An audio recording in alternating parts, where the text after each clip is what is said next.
Writing the perfect ending. Dan McNamee's story could have ended a few chapters short.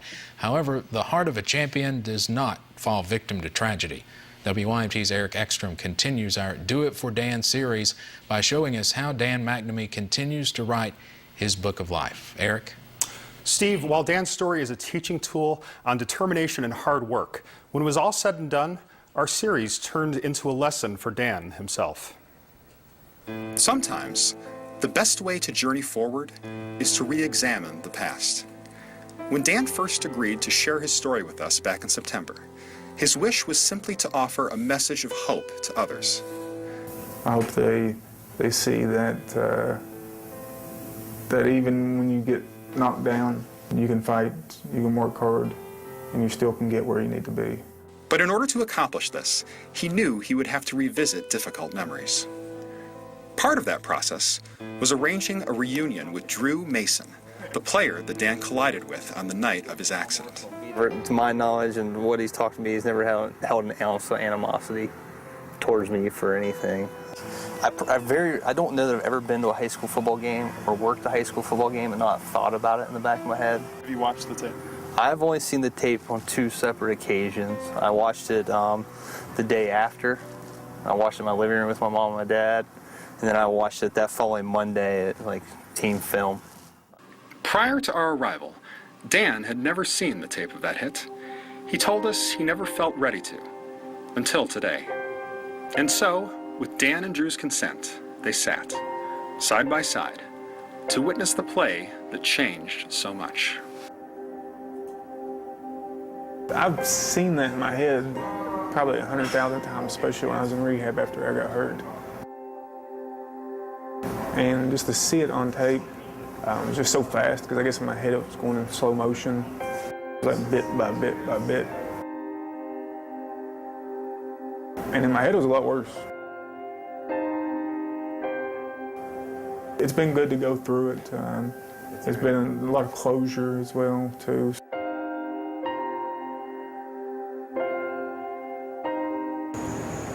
I couldn't have faced what he did and be the person that he is today. Today, Dan is back in his hometown of Pikeville, working at the local medical center. Reimbursement, this is Dan. How can I help you? Hey, Dan, is Jane around there? She is. I think she just stepped away from her office for a minute. Can I take a message? His office is only a few blocks away from the house he shares with his wife, Nikki. He's my soulmate. And that's who he is, you know. I would have loved him whether he could walk or whether he was in a wheelchair. I would have loved him either way. The two have an undeniable connection, and one that started at a place Dan still holds close to his heart, the football field. Football it's always been special to me. It's always going to be special to me. I met my wife at a football game. We went to a Steelers game on our honeymoon. That just shows I got an amazing wife, too, that we went to the Steelers game on our honeymoon. That Dan's life impacts others around him, by now, should be obvious. But as Dan later told us, the filming of this series had a similar impact on him. But again, going back and seeing, 18 years later, just seeing how much it did affect people and how much lives have changed because of it, you become very humbled. But the story doesn't end here.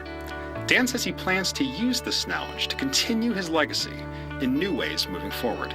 One thing that Nikki and I would like to do is possibly create a challenger league in Eastern Kentucky. It's a great experience for kids with disabilities to be able to play Little League baseball. And on the off chance you're worried about Dan moving forward, don't be. That same resolve he had as a 15-year-old boy, inspiring the entire city of Bridgeport to rally around him, is still there, as vibrant as ever. A lot of times people want to judge strength by your physical abilities.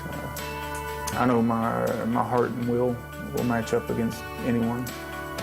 My faith and mind keep growing, and it's something that I'll continue to work on. So I just feel me getting stronger every day, and it's going to continue throughout the rest of my life.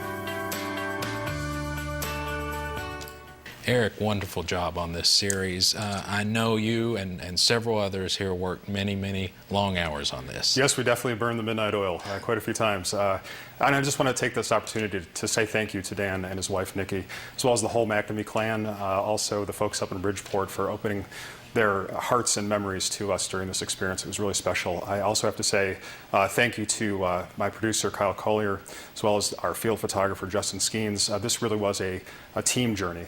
In terms of what I learned from Dan through this experience, he really personifies, Steve, the idea that with the right attitude, there's almost no limit to what you can accomplish. And I think that's what I'll take away from the story most of all. Great story, inspirational. Thank you very much for bringing it to us, and we'll be right back.